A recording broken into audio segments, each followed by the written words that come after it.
Te louvarei, Senhor, com todo o meu coração.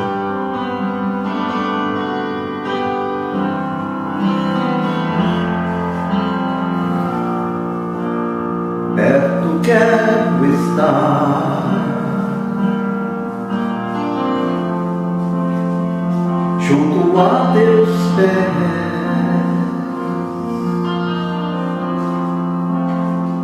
pois prazer maior não há de me render e te adorar. Tudo que há em mim quero te ofertar.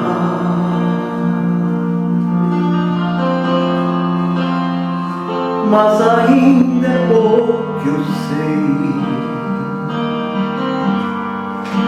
se comparar com o que eu ganhei.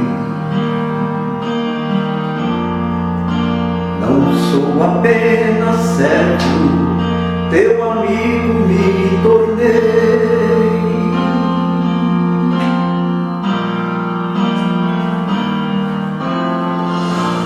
Te louvarei,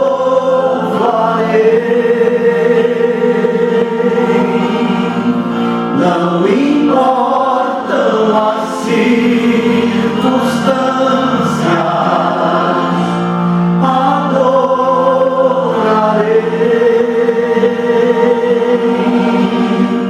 somente a ti, Jesus.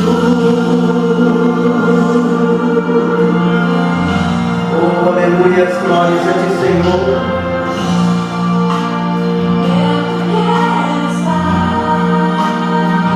Eu quero estar junto a teus pés,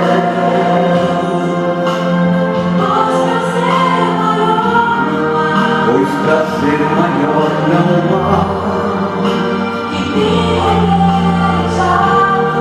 de me render e te adorar.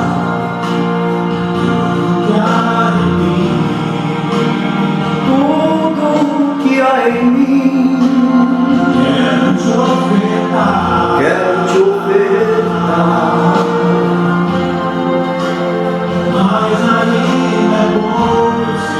Mas ainda é bom que eu sei, se comparado ao que eu ganhei. Não sou apenas servo, teu amigo me tornei.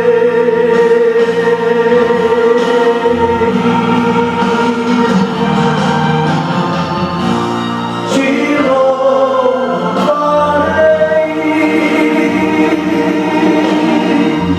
não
Pois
Jesus chorou.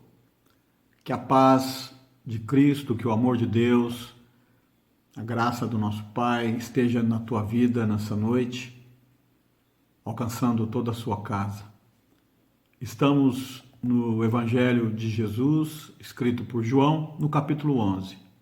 Esse é o capítulo que fala da ressurreição de Lázaro, que fala que Jesus chorou. O verso 35 desse capítulo 11 é o verso mais curto, mais sintético e talvez muito expressivo.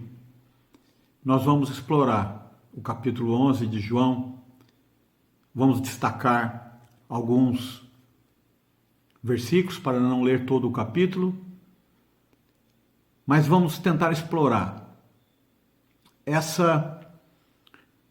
esse evento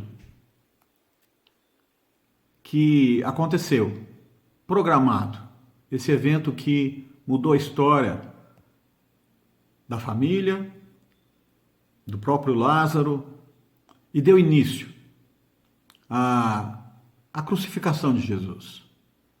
Esse versículo 35 diz muito e nós vamos pontuar alguns versículos para que nessa noite nós possamos entender o que João escreveu nestas linhas aqui no capítulo 11 do Evangelho segundo João. E inicia dizendo que Lázaro estava enfermo. Capítulo 11, versículo 1 diz assim: estava enfermo Lázaro de Betânia, da aldeia de Maria e de sua irmã Marta. Esta Marta, cujo irmão Lázaro estava enfermo, era a mesma que ungiu com bálsamo o Senhor e lhe enxugou os pés com seus cabelos.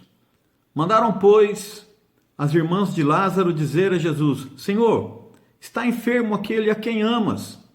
Ao receber a notícia, disse Jesus: esta enfermidade não é para a morte, e sim para a glória de Deus, a fim de que o Filho de Deus seja por ela glorificado. Ora, amava Jesus a Marta e a sua irmã e a Lázaro. Quando, pois, soube que Lázaro estava doente, ainda se demorou 2 dias no lugar onde estava. Vamos orar. Pai, ministra sobre nós, Senhor, o entendimento e abre os nossos corações para receber a tua palavra. Em nome de Jesus. Irmãos e irmãs, queridos do Senhor, o que é que está acontecendo aqui? Nesses primeiros versículos que nós lemos até o verso de número 6, nós sabemos que essa família, Lázaro e suas 2 irmãs, eram queridas de Jesus. Jesus pernoitava, passava um tempo ali com eles. Aqui nós temos aquelas 2 personagens que, uma aos pés de Jesus, gostava de aprender. Maria, sempre que Jesus chegava na residência dos irmãos, Maria deixava seus afazeres e ia para os pés de Jesus como discípula amada, como discípula disciplinada para ouvir os ensinamentos de Jesus. Marta, por sua vez, cuidava dos afazeres, cuidava como boa anfitriã, uma qualidade muito apreciada, muito necessária e exigida na cultura daquele tempo, a hospitalidade. Marta se preparava com os afazeres em servir Jesus, em arrumar a casa, de modo que o amor por eles era notório em Jesus. E aqui nós temos a enfermidade do irmão, a enfermidade que Jesus identifica. Ele identifica e revela. Jesus revela que a enfermidade de Lázaro não era uma enfermidade para a morte, mas uma enfermidade onde o Pai seria glorificado, para a glória de Deus, a fim de que o Filho de Deus seja por ela, pela enfermidade, glorificado. Então essa enfermidade de Lázaro não é para a morte, essa enfermidade é para a glória de Deus e para que o Filho de Deus fosse glorificado. Então Jesus, ele, sabendo disso, ele projeta um plano, ele estabelece um cronograma. E esse cronograma, assim como todo o ministério de Jesus, foi meticulosamente cumprido, como um relógio, como um cronograma mesmo, uma engrenagem.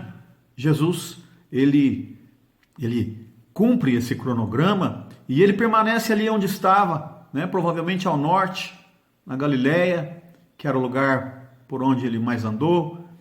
E aqui nós estamos em Jerusalém, ao sul, a cidade de Betânia, bem perto de Jerusalém. E Jesus, ele se demora com a notícia da enfermidade, mais 2 dias ainda. Ele se demora para começar a sua caminhada de descida para a corte, para Jerusalém, para Betânia. E ali,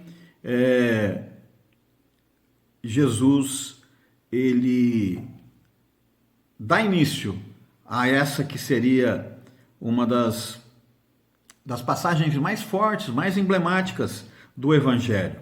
Jesus, ele vai para Betânia e chegando lá, a palavra nos fala no versículo 17, chegando Jesus, encontrou Lázaro já sepultado. Havia 4 dias. A notícia chegou a Jesus, ele já tinha esse domínio, já tinha essa consciência, já tinha esse prazo estabelecido. E Betânia ficava perto de Jerusalém. E no versículo 19 nós temos a notícia de que muitos judeus tinham vindo ter com Maria e Marta. Muitos judeus, muito dentre os judeus de Jerusalém, eles haviam se dirigido para a aldeia de Betânia e haviam ido ter esse momento de condolência, esse momento de choro, numa época em que havia o choro, é uma época em que havia todo os preparativos e todo o ritual para o enterro, todo o ritual para chorar o morto. É o tempo das carpideiras, das que eram... tinha esse ministério do choro quando ocorria os velórios, os enterros. Então muitos ali estavam chorando e dentre eles esses judeus, provavelmente uma comunidade religiosa, porque nós sabemos que é possível que os 3 irmãos eles se dedicavam em Betânia a um ministério de apoio social, a um ministério de socorro social, porque essa cidade de Betânia, a cidade de Betânia, que significa a cidade dos pobres, a casa dos pobres, né? Ela tinha esse acolhimento com os mais desfavorecidos daquele lugar. Então, esses ali de Jerusalém, eles vão consolar as irmãs e eles estão ali e Jesus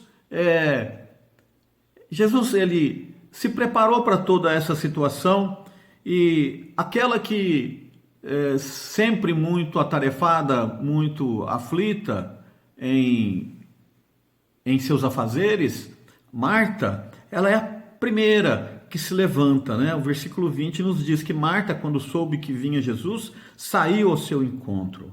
Maria, porém, ela fica. Maria é aquela personalidade mais retraída, aquela personalidade mais próxima de Jesus. Contudo, Maria, ela fica sentada em casa, ela não se mexe.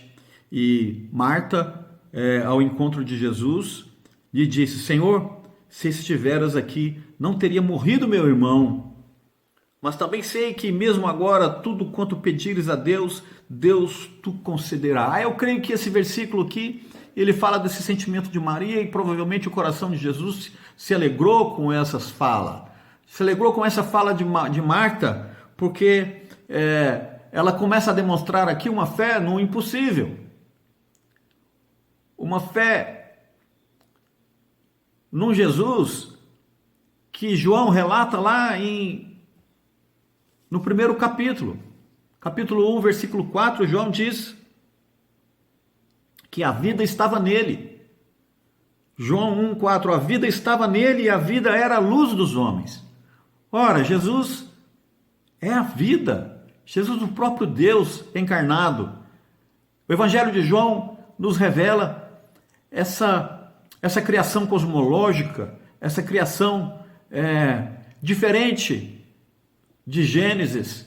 João ele avança no conhecimento do entendimento da criação e ele fala de uma palavra viva, de um verbo que se fez carne. João fala da criação sobrenatural do Pai, do Filho, do Espírito Santo. João, ele aprofunda o sobrenatural e ele aprofunda a espiritualidade envolvida na criação, em tudo que Jesus representa como Deus vivo no meio de nós. E João, ele relata essas coisas que estão no coração de Jesus. João traduz aquilo que está no coração de Jesus por meio das revelações do Espírito.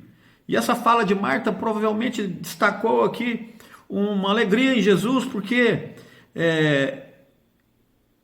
Jesus responde para ela no 23, teu irmão há de ressurgir. E Marta, ela, sim, Senhor, eu creio. Ela responde, ela replica, sim, Senhor, eu creio que há de ressurgir na ressurreição, no último dia. Disse-lhe Jesus, eu sou a ressurreição, Marta. Eu sou a ressurreição e a vida. Quem crê em mim, ainda que morra, viverá.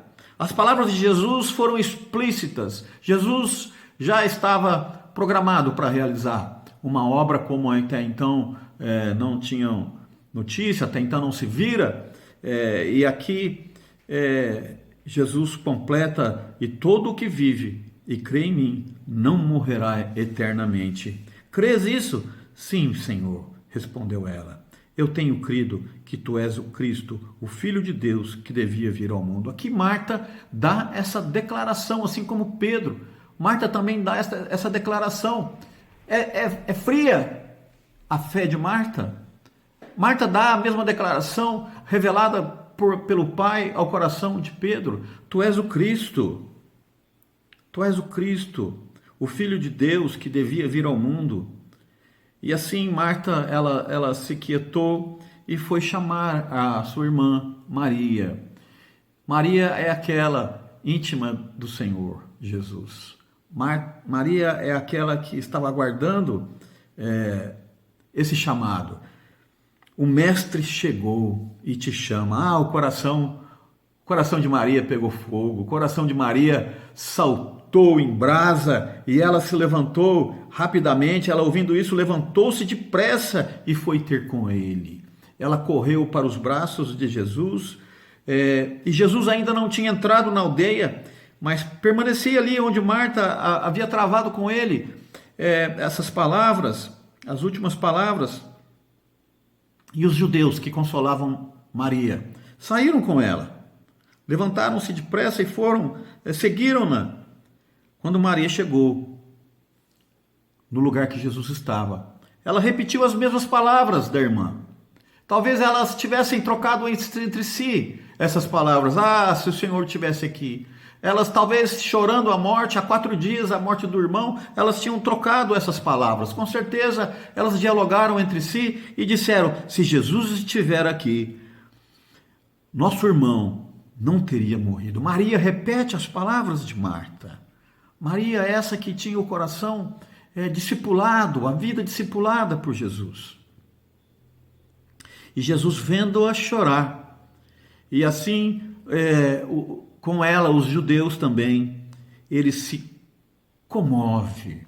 A palavra nos diz no verso 33 que Jesus, vendo-a chorar, e bem assim os judeus que a acompanhavam, agitou-se no espírito e comoveu-se.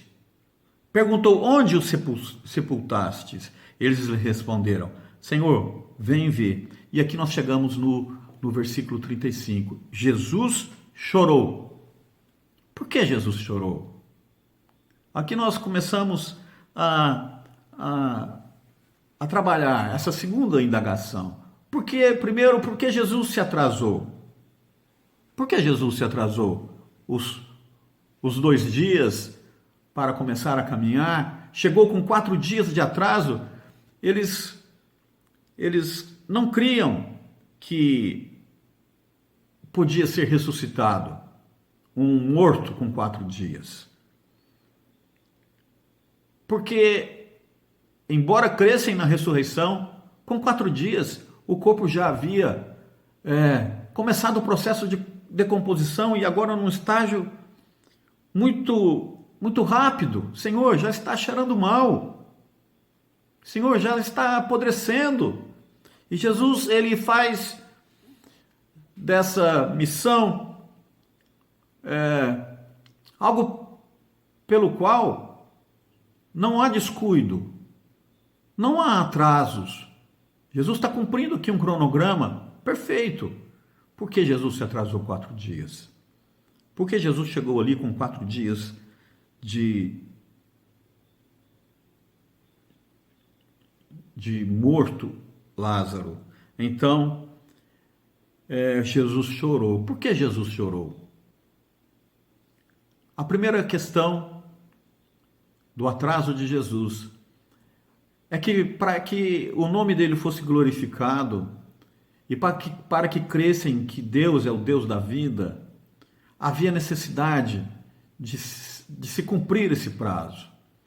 Aqueles judeus que estavam ali, eles de alguma maneira precisavam ser impactados. Nós vamos ver ao final como eles foram impactados.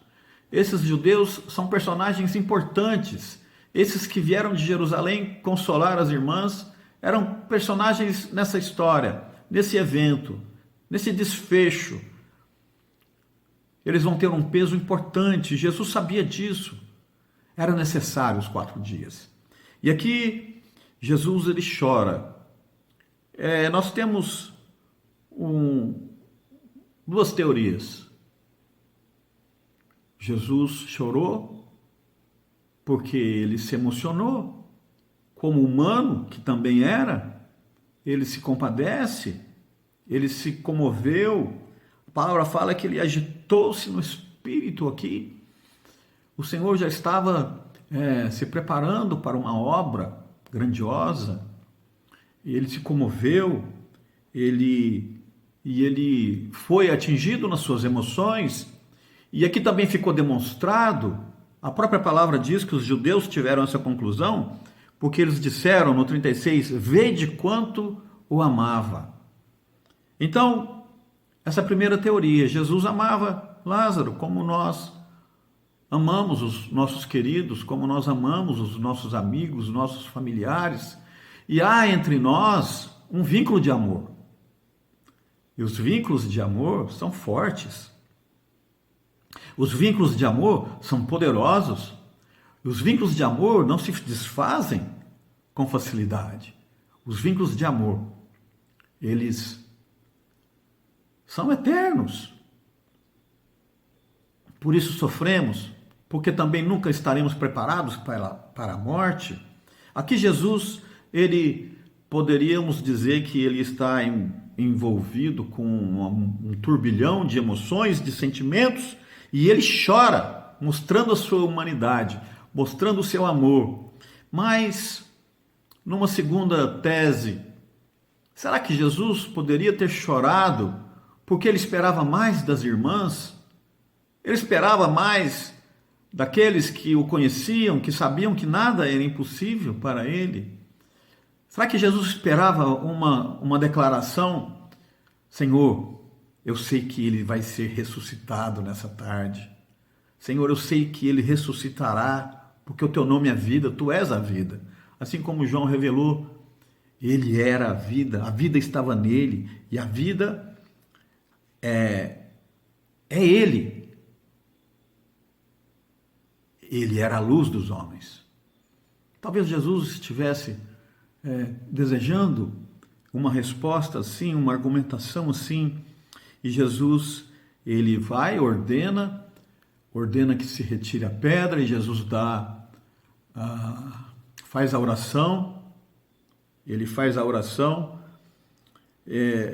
levantando os olhos para o céu, no versículo 41, ele diz, Pai, graças te dou porque me ouviste, né? Jesus, ele em resposta para Marta, quando Marta diz que, Senhor, já cheira mal, Jesus reforça o argumento, não te disse eu que se creres, verás a glória de Deus. Jesus estava preparado, Jesus estava comovido, estava agitado em espírito, e ele faz essa oração. Jesus não usurpa para si o ser Deus. Está em Filipenses 2, Jesus não toma para si uma glória, ele não se vangloria, ele não se envaidece. Jesus é zero orgulho, é zero altivez, e ele faz a oração. Ele faz a oração: Pai, graças te dou porque me ouvistes. Aliás, eu sabia que sempre me ouves, mas assim falei por causa da multidão presente, para que creiam que tu me enviaste. Isso tem que ficar resolvido. Isso tem que ficar acertado. A multidão hoje precisa crer que ele foi enviado. Foi enviado com uma missão. O ministério de Jesus é o ministério da reconciliação. Deus, ele amou o mundo de tal maneira que se reconcilia conosco, né? Antes de amar o mundo, num amor reconciliador, antes de declarar esse amor de reconciliação, Deus criou o mundo. O projeto era outro. O caminho foi escolhido. E agora Deus, por tanto amar, se reconcilia conosco. E é importante a missão concluída. É importante a missão cumprida de forma num cronograma. E Jesus, ele não deixaria de fazer essa oração ao Pai. Ele está dizendo isso para mim, para você. Jesus, ele se humilha. O Jesus, ele respeita, ele glorifica o nome do Pai. Sim, Pai, eu sabia que sempre me ouves, mas assim falei, Pai, para que saibam do nosso amor, saibam que tu és o Deus amado, saibam que como filho eu estou aqui porque tu me enviaste.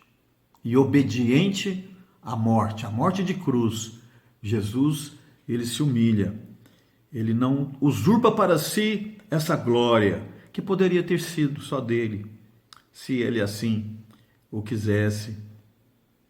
E aí, para responder essa questão desse capítulo, para nós entendermos esse capítulo 11 de João, que fala da ressurreição de um homem, que fala da ressurreição de um homem adulto que conhecia Jesus, que fala da ressurreição de um servo,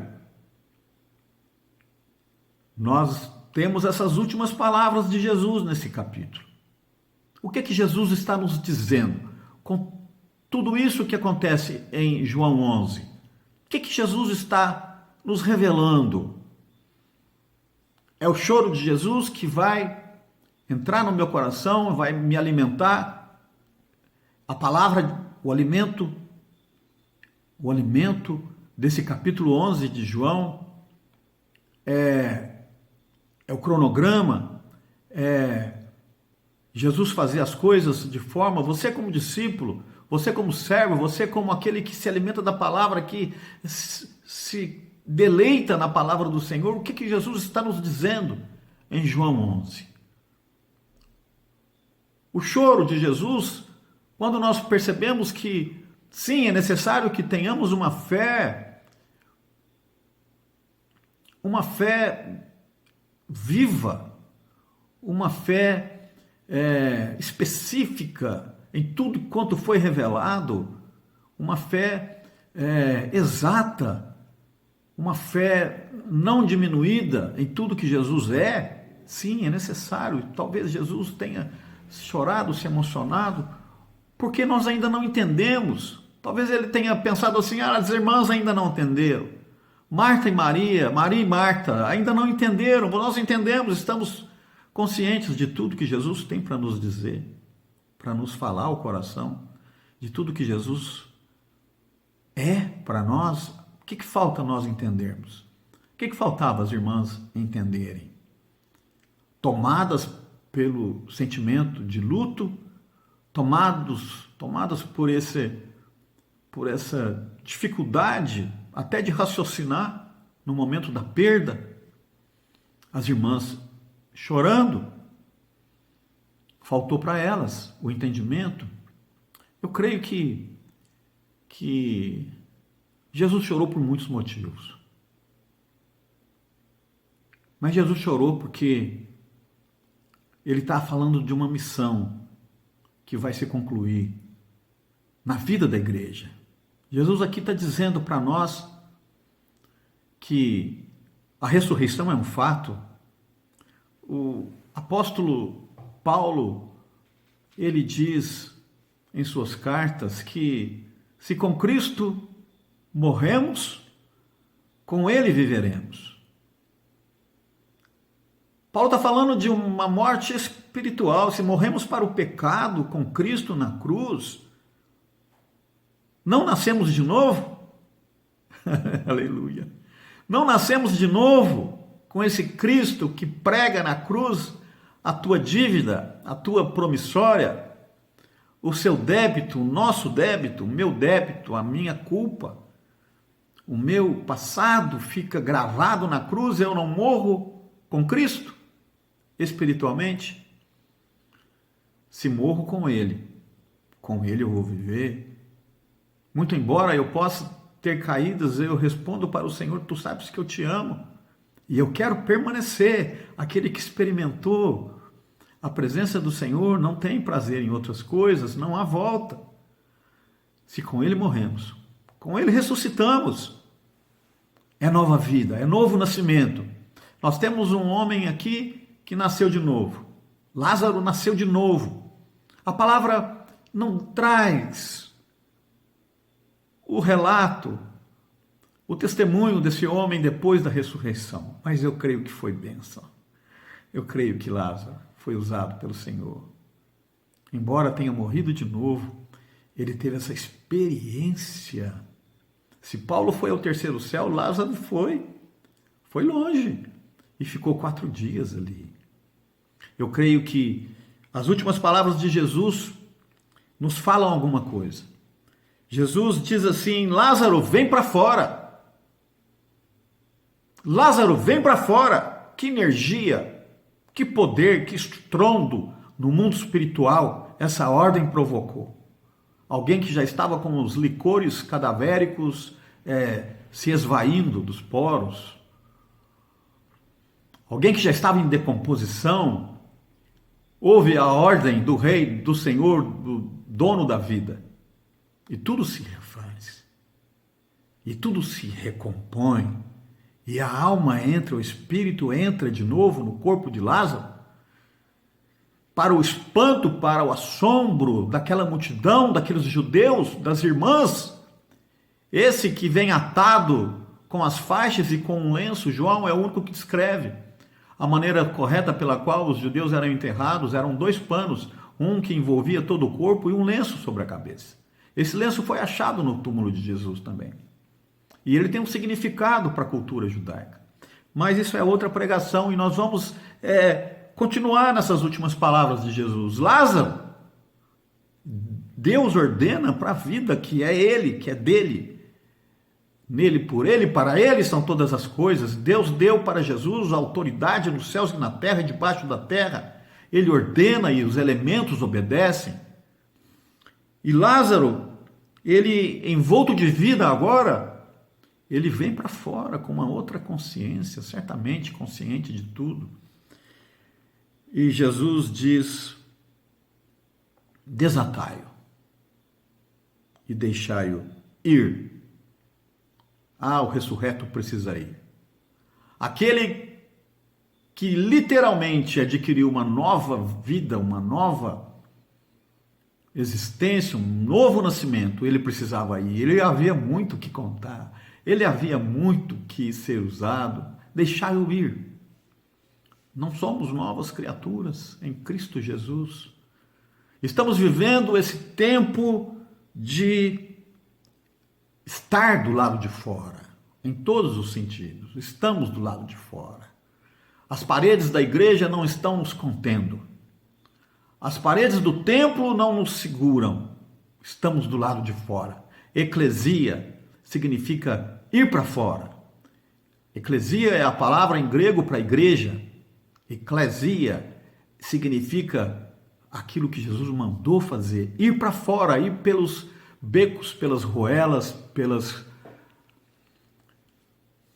valados e alcançar os desvalidos, os que precisam, os enfermos, os doentes, os desterrados, os comprometidos. A ceia está posta.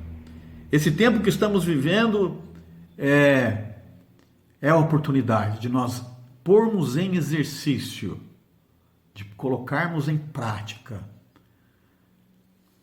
o ir para fora.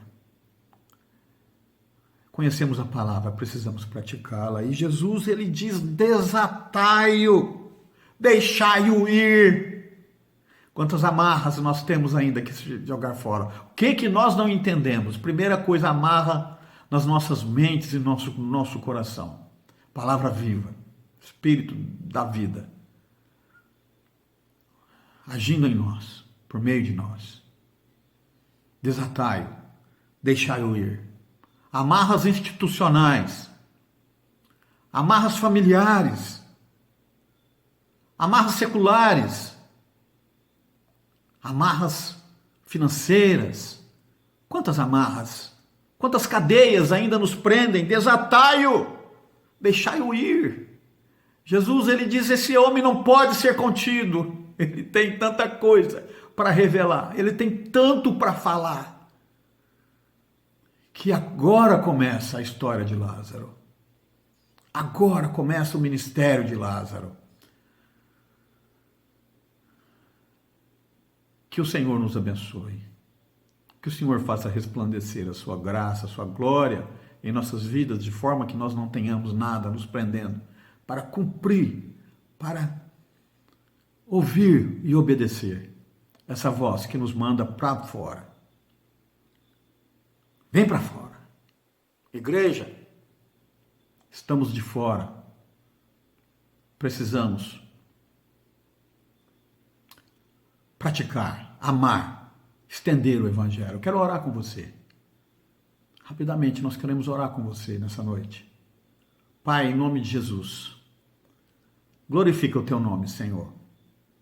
Glorifica o teu nome, Senhor, em nossas vidas, para que nós possamos sair, para que possamos, Senhor, arregaçar as mangas, livres de algemas, livres de cadeias, e que possamos exercitar a tua palavra, o ministério que o Senhor nos confia, para o rebanho que o Senhor nos confia. Ministra sobre nós o teu amor, a tua graça, enche-nos, Pai, para que possamos entender totalmente o teu amor e responder a ti, Pai. Tu sabes que eu te amo. E não basta amarmos sem nós obedecermos, amar como Jesus amou. Que o amor do Pai, que a graça de nosso Senhor Jesus Cristo e as doces, benditas e perfeitas consolações do Espírito Santo de Deus sejam derramadas na tua vida agora e para todo sempre. Amém.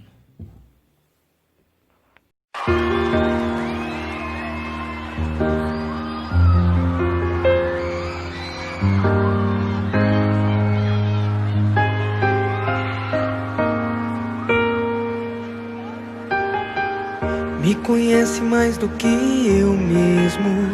Um olhar decifra meu segredo. Um abraço acaba com os meus medos. Não tem mais medo, Pai. Sei que já virou clichê, mas eu te amo demais.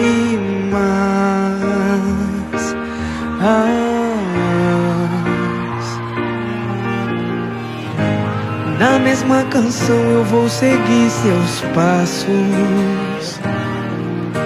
E quando você está longe, dentro do meu coração te acho. E toda vez que vi um erro meu, é no seu colo que me consolava. A maior herança que você me deu não é diamante, nem ouro, nem prata. É sua história e tudo que escreveu. É a verdade da sua risada, mesmo afastados pelo dom que Deus nos deu. Oh Pai, vai na frente que eu tô na mesma estrada.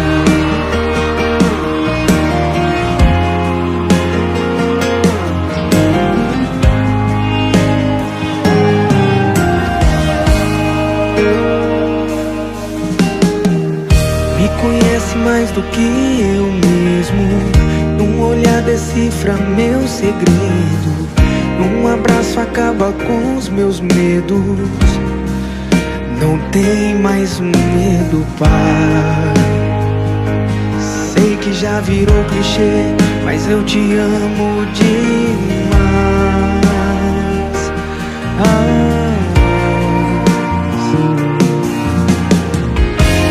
Na mesma canção eu vou seguir seus passos. E quando você está longe, dentro do meu coração te acho. E toda vez que via um erro meu, é no seu colo que me consolava. A maior herança que você me deu não é diamante, nem ouro, nem prata. É sua história e tudo que escreveu.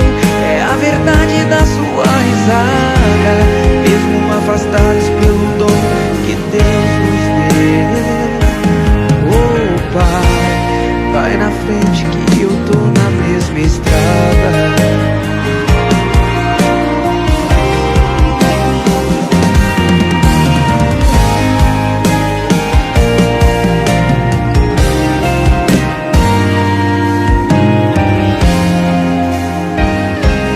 Oh Pai, vai na frente que eu tô na mesma estrada.